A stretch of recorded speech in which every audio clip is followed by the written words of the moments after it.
Welcome to Hunter Highlights. I'm Toby Porcelain and this is Interviews with TP. 12 months ago, Nic White played 2 games off the bench for the ACT Brumbies. 1 year on and the feisty number 9 has made that jersey his own. Though if White maintains that good form, this young Brumby could be in for the ride of his life, as he looms as a likely selection for the Wallaby squad this year. Nic, thanks for joining me on Hunter Highlights. I'm only guessing, but life as a professional rugby player must be pretty good at the moment. Yeah, it's not too bad. I've worked pretty hard, I guess. It's always something I've wanted to do, and I guess you can say I've kind of made it, but not really. And I'm just enjoying it at the moment. A great start to the season by the Brumbies. There must be a pretty good vibe around the club at present. Yeah. We've gone kind of through a tough couple of years, so to finally get back in, that competitive circle, and even to be leading the conference at the moment, it's a pretty good vibe and pretty good place to be at the moment. And I guess the same can be said. Anywhere where you're winning is a pretty good place. So enjoying it. Since being handed the number 9 jersey at the start of the year, you have really made the position your own. Do you find yourself getting more comfortable with the role each game you play? Yeah, definitely. It was pretty daunting at the start of the year to be barking orders and take more of a mature role at a young age. But it's something I've enjoyed, and I do feel more confident each game. So like I said, I'm enjoying it, so that's making it a lot easier. And I feel pretty comfortable out there now. Your own form has been widely spoken about, to the point where people are talking of Wallaby selection. What's it like hearing your name mentioned in those circles? It's flattering to hear your name mentioned as a potential Wallaby, but I'm just pretty focused on my form. I've only played I think 11 games now, so I've still got a lot of hurdles to jump before I even start considering Wallaby and entertaining that thought. But it is flattering hearing it, and it's pretty cool at the same time. Do you think you're ready to wear the green and gold? Ready? I think I'm playing well at the moment, but whether or not I'm ready, I'm not sure. That's not a decision for me to make, so I won't even really entertain the thought. I've just got to keep playing well and playing well for the Brumbies and for Jake, and when the time's right, I'm sure Robbie and all the other blokes at AIU level will make that right decision. Speaking of Robbie, has there been any talks with Robbie Deans? No, there hasn't been any talk. I don't think there will be. I don't think he'd like to be going around personally talking to everyone. There's a lot of players in Australia if you're going to be doing that, so whenever someone plays well, if you're going to talk to them, you'd have a pretty tough job. So no, I haven't spoken to him, and I don't imagine I will anytime soon, unless I was to be named in the squad, so no. The team branded the No Names, the team that were meant to be going through a rebuilding phase this year, have taken the Super 15 competition by storm. Is there an element of surprise to see yourselves placed where you are? I don't think it's a surprise to us that we're placed where we are, but we did have that element of surprise against the rest of the competition. Like most blokes wouldn't know who I am. I guess they're starting to hear my name a little bit more now, but they wouldn't know most of the team, and nor did most of the commentators and most of the spectators. So we took the competition by a bit of surprise, but it's not surprising us at all. We've been together since last June, and we always expected to win those first couple of games that we did. Everyone started kind of we're surprised that we won those games, and we've won the games we think we should have won, so we're quite comfortable with where we're sitting at the moment. The No Names tag, does that irritate the players, or has it become somewhat of a laughing point? No, it doesn't irritate them. It's more motivation, and it's a reality. You're not going to earn a name before, you're not going to earn your stripes before you earn them. So, we've got to keep playing good footy. We're still a bunch of no names. We've just put together a handful of good games, and we still haven't done anything good this season. We've played 10 games and won 6. That's nothing really to start writing home about. So, I don't think it irritates the boys, but more so motivation for the young blokes to really become a household name and do something special. 2011, a year that I'm sure many Brumbies players and supporters would rather forget. Tell me, what are the Brumbies doing differently this year as opposed to 12 months ago? Yeah, it was definitely a year to forget, 2011, both for the team, spectators, and personally for a lot of us players. I think differently, obviously Jake came in, he brought a whole new staff, he brought a new culture. I think S&C, Dean Benton, he's done a terrific job in making us a lot fitter. We have been together since June, so we've been together a long time, and everything's just kind of clicked pretty well, and it's, hopefully it only goes forward from here. There's talk of a new attitude. There's also talk of a new spirit at the Brumbies this season. How has the culture at the club changed this year? It has changed, but hopefully it's changed back. Jake talks about back to the future, so not so much a new attitude and anything new, but to back to where it all began. Back to when the Gregans and Larkhams and everyone came down. So it was talk that the Brumbies started out as a bunch of rejects and come together and took the competition by storm, and that's what we're hoping to do. So you say no names, and to an extent we are a bunch of rejects from all the other franchises. So we're coming together, we want to do something special, and it's a bit of a theme of back to the future, back to what the Brumbies used to do well, and that's what we want to do. What's Jake White like as a coach? Is he hands-on, hands-off?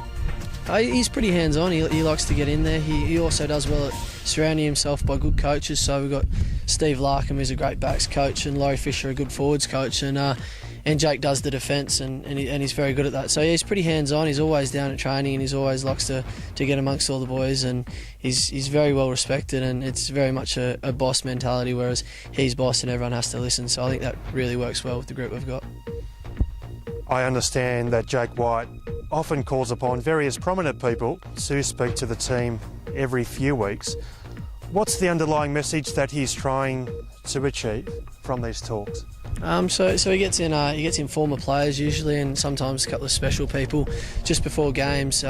He's trying to get, like I said, back to the future. So he gets in George Gregan, Clyde Rathbone, Owen Finnegan, these type of blokes, just to tell us what was so special about their time at the Brumbies, and what they remember. And I guess the theme that they've all come back with was the time they spent with the blokes. And you remember the wins, you remember the losses, but there are times you remember the most of the times you spent with the boys. So I think we're trying to beat home a good culture down there in Canberra and really spending time together, and it's working for us both on and off the field.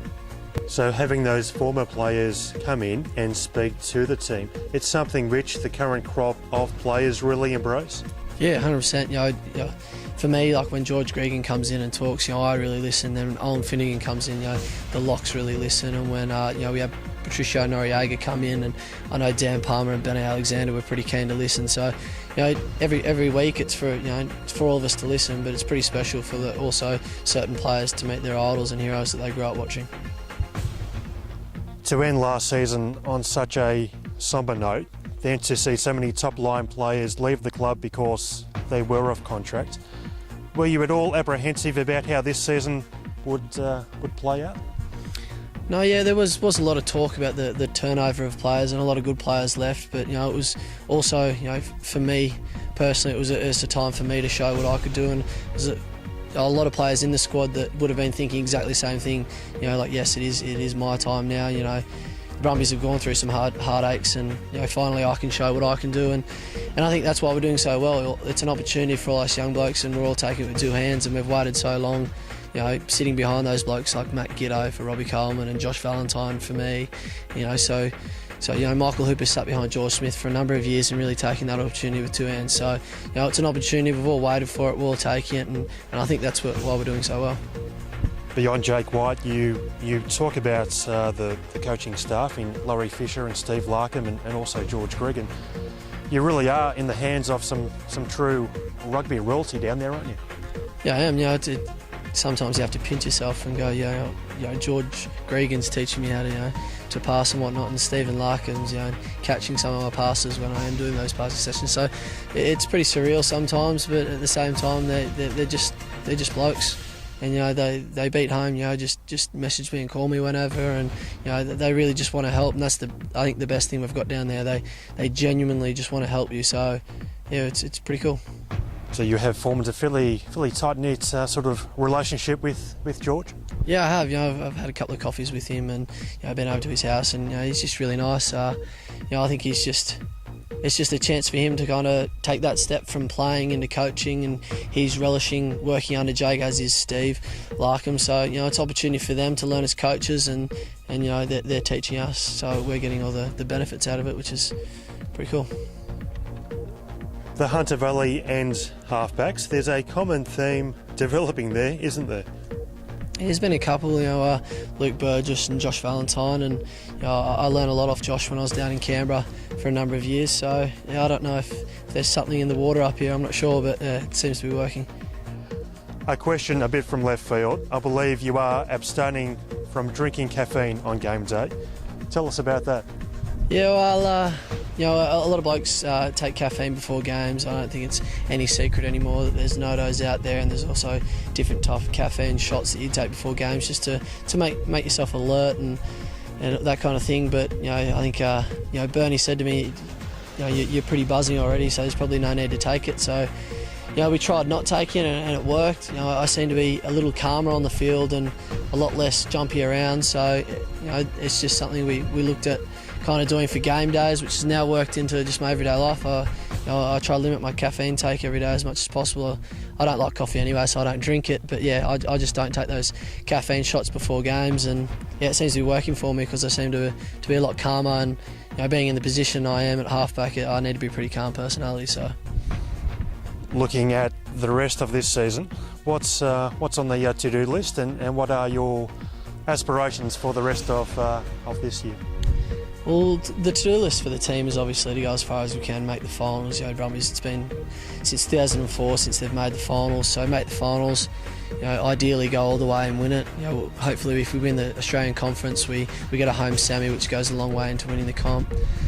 Then personally for me, I just want to hold on to the Brumbies number 9 jersey, and whatever comes of that comes of that. If I don't have any specific goals this year as to make any test squads or Wallaby squads, but if it comes, that'd be ideal. It is my first year in Super Rugby. I've still got my second year syndrome to go through. So, for me, if I can just keep playing consistent footy for the Brumbies and keep that number 9 jersey, that's my goal. How are you enjoying living in Canberra?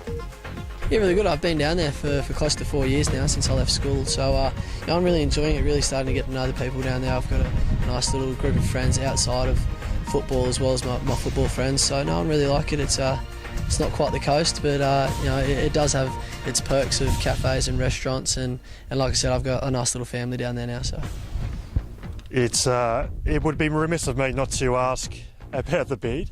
Can you join the dots? Well, I grew it throughout the pre-season, and I guess I shaved it for round 1 as my mum wanted me to.